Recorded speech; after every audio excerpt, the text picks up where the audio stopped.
This video was filmed in May of 2023, prior to the closure of the Blue Lagoon in November of 2023, due to a threat of volcanic activity. It seems like the Earth is fighting back these days. Every day it seems like there are more and more natural disasters occurring all over the planet. This small part of Iceland is one of two places that we visited this year that has been closed due to natural disasters. The first being the beautiful little town of Lahaina in Maui.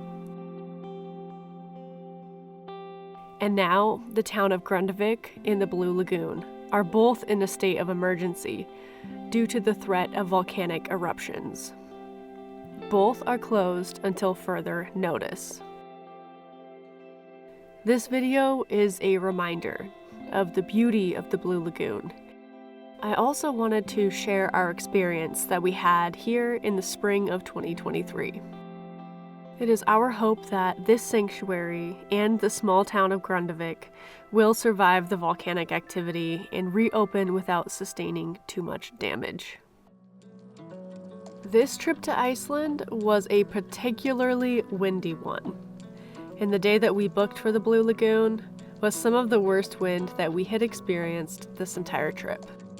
Most of the audio is completely inaudible due to the whipping wind.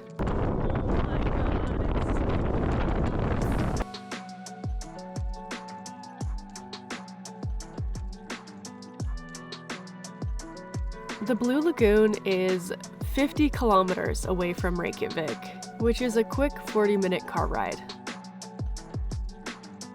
It's located on the most volcanically active peninsula on all of Iceland, the Reykjanes Peninsula. This area was dormant for over 800 years, but in the last 2 years, it has experienced several major eruptions. We counted to 3, then got out of the car, making our way from the parking lot to inside the Blue Lagoon as quickly as possible. We were desperate to seek sanctuary from the wind. We're all really excited to get into the Blue Lagoon because it's freezing out. I want to trade stocks. After checking in, men and women are separated and go into their designated locker rooms. The Blue Lagoon offers only public changing areas, whereas some of the other lagoons offer private changing rooms, which honestly, I prefer. Before entering the lagoon, it's a requirement to shower. I washed my hair and body thoroughly. Then I slowly made my way into the murky baby blue waters. This was one of our last days in Iceland, and we were so excited to soak up as much of this beautiful place as we could. The wind was still a massive factor as we waited around the lagoon.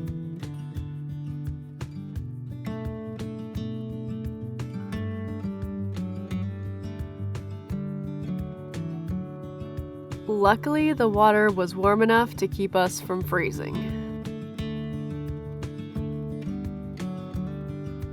These waters are heated by geothermal activity that is very present on this peninsula. The water is a byproduct of the geothermal power plant that's located right next door. Temperatures range from 99 to 102 degrees Fahrenheit or 37 to 39 degrees Celsius. This water gets its blue color from the incredibly high silica content. The lagoon has a constant flow of fresh, mineral-rich water that completely renews itself every 2 days. This helps keep the lagoon clean and free of bacteria. The Blue Lagoon was opened in 1987 and quickly became a popular destination for tourists and locals alike.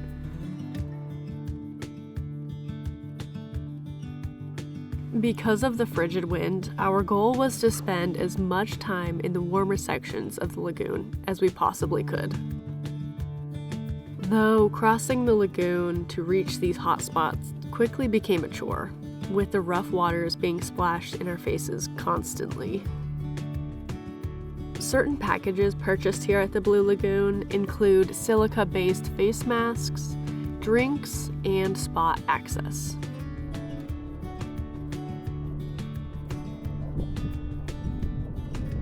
They also offer high-end dining, which we got to experience while we were here.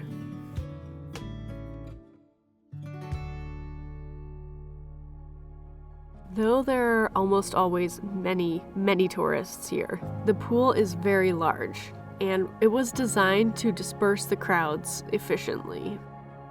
Face masks are on the east end of the lagoon, while the bar is on the west, and the sauna, steam room, and waterfall are all on the north side. There are plenty of places for couples or groups to relax and get some peace and quiet. This was our second time visiting this Blue Lagoon, so we were pretty much experts. We started making our way to the warmest sections according to our first experience here. The warmest sections that we experienced last time were cold this time and not producing much warmth at all.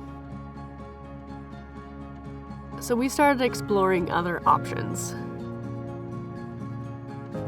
This unit pumps hot water straight into the lagoon, and during this extremely cold and windy day, here in Iceland, we were happy to stick around these warm waters.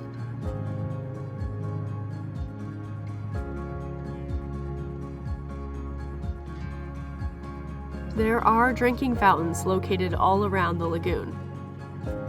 This is helpful to prevent dehydration, especially for people who are spending hours in the lagoon.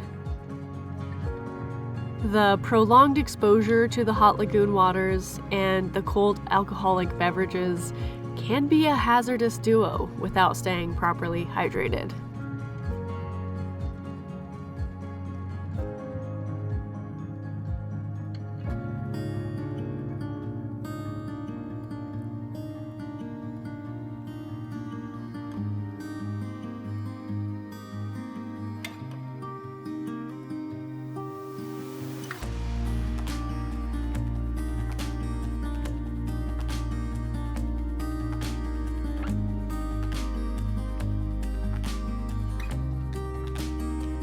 The couples package that we purchased included face masks and a free drink at the bar.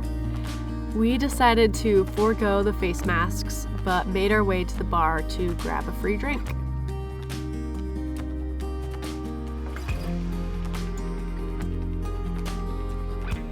We found a small spot under the bridge that provided us with some sort of shelter from the wind. And we decided we were moving in, that we would now live under this bridge.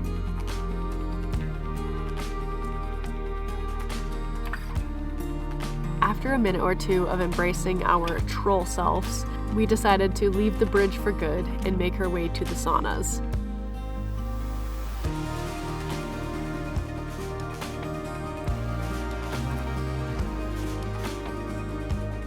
I can't see anything, it's so steamy.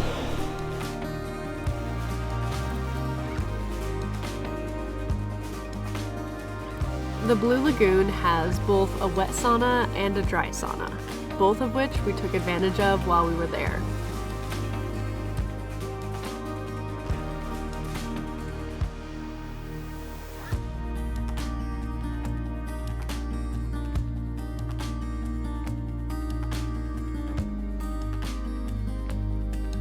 When we finally had had enough of the intense wind and the warm lagoon, we headed back to the locker rooms to shower and change back into our dry clothes. We felt fully renewed and ready for a nap, to be honest.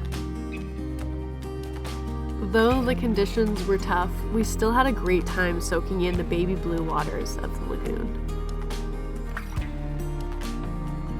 It's especially fun to look back at this time, because who knows if the Blue Lagoon will ever be the same after the volcanic activity here in Iceland. My hope is that the cute little town of Grundarfjordur and the unique Blue Lagoon are spared from destruction. But who knows? Mother Nature has a mind of her own. Thanks for watching. I'll see you in the next video.